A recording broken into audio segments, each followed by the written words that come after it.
Welcome, friends. I present to you the Saberforge Generation 3 Economy Saber, the Ranger.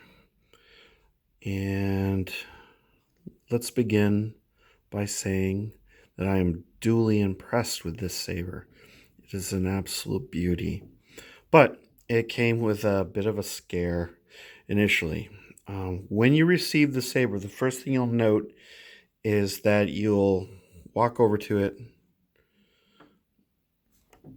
and you'll push the button and nothing will happen. I'm pushing the button and nothing is happening. So you think, well, it's dead. So you go to charge it and you'll plug it in. You'll leave it charged for a couple hours, as did I.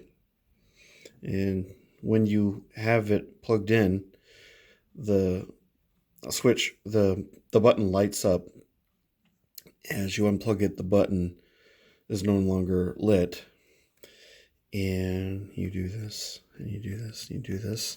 And then if you're like me, you think, geez, maybe there's something wrong with the battery. With these Gen 3s, apparently you can undo the pommel, and there's a screw holding the chassis in place. It actually has a legitimate chassis holding the battery, which is, it's one of the lithium ion batteries. What is it, 16840 or 16850? I can't remember the number that most Sabers come with. But this is actually kind of weird. It's sort of like unmarked, and it's a little bit smaller than your standard lithium ion battery. But on the other side of the chassis, you have your soundboard, and it's legitimately set up. All the wires are nice and tucked in. You have to undo this screw and then you can remove the chassis. When you get to a certain point, it will resist you a little bit, but for your sake, I had to get it out that last couple like almost a quarter of an inch so I can gain access to the battery. I did check the battery was fine, put it in there. So I'm thinking, what is wrong with my Saber? Why will it not work? This is unfortunate because this is my first Gen 3 economy Saber and I was excited and now it's not working. Here's the trick. This is sort of something that happens with some Saber designs and one needs to be aware of. To activate it, you have to hold it and be patient.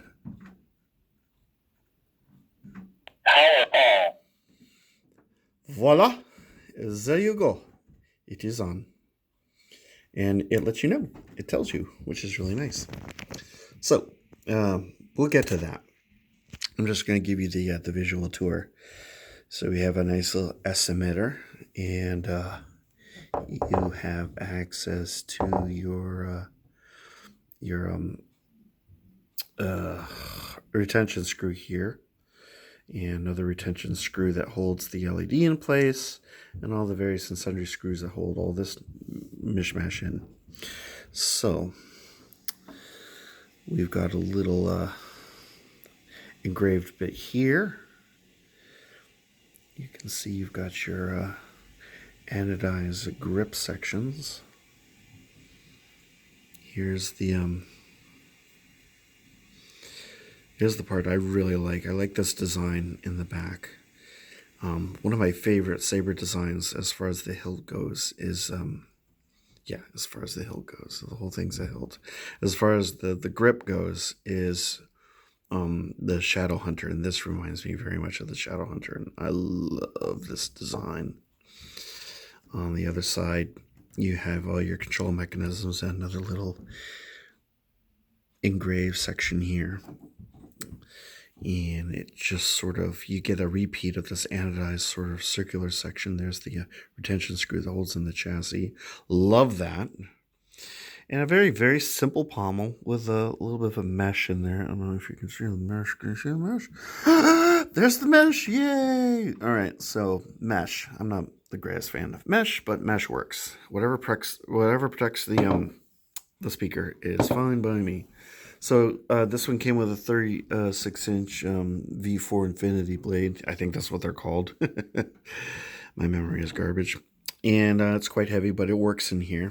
So the blade recesses to about there, and then of course it's just barely held in.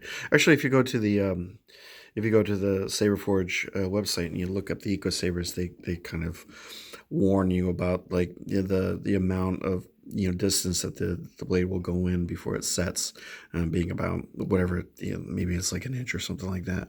Whereas on the Sabers will like a full emitter, you get like almost 2 inches for it to recess into the emitter, and it's much more secure.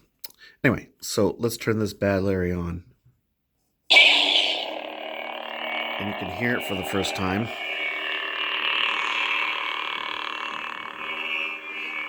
There's your hum. I find it rather unique for this series. I haven't heard anything quite like that before. On this one, I went with a white blade because I don't have any sabers with a white blade, and I was kind of jonesing for one. All right, so here you go.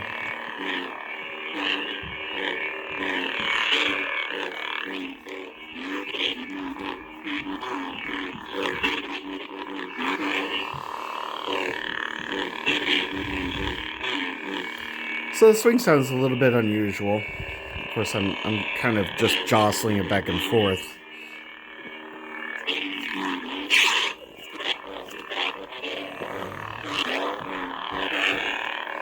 It's not the greatest sound that you can have, but it'll do. All right, so we also have.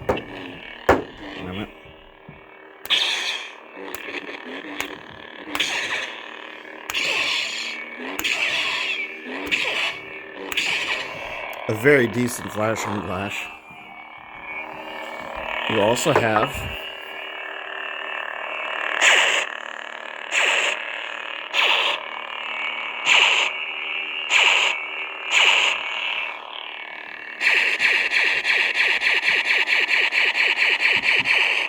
and that's very nice.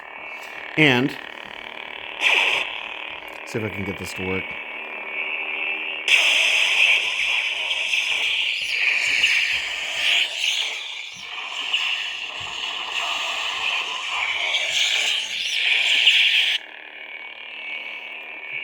And there you have it. Now, if you let this set for about 5 minutes, it will tell you essentially that it's powering off, which is also nice. And it's also jarring and a little bit scary if you weren't anticipating it, as I was not. At any rate, my opinion, for $100, go buy one. Please do yourself a favor. I mean, it doesn't have to be this one, but any of them. I have a new Defender coming, so I'm going to do a comparison with the G2 Defender. And quite frankly, as money permits and these are available, I'm going to order each and every one of them because I think they're legitimate sabers in their own right. I think Saberforge is doing a brilliant job marketing a saber for people that can afford a $300 to $800 saber, which is most people. And not only that, they're improving their product and doing an amazing job. And they actually care about like the aesthetic of what they're producing and the quality. And they want to make sure that the internal components are, as good as they can be at that price point. Obviously, you're going to have, you're going to have some issues here and there with, electronic failure. But, I hate to say that that's sort of one of Saberforge's banes, but I've noticed that, I mean, let's be honest here, that can happen with any saber, so I'm not going to hold that against them. I still think they're a wonderful company, and they're making the smart moves. So, last quick look at the Ranger.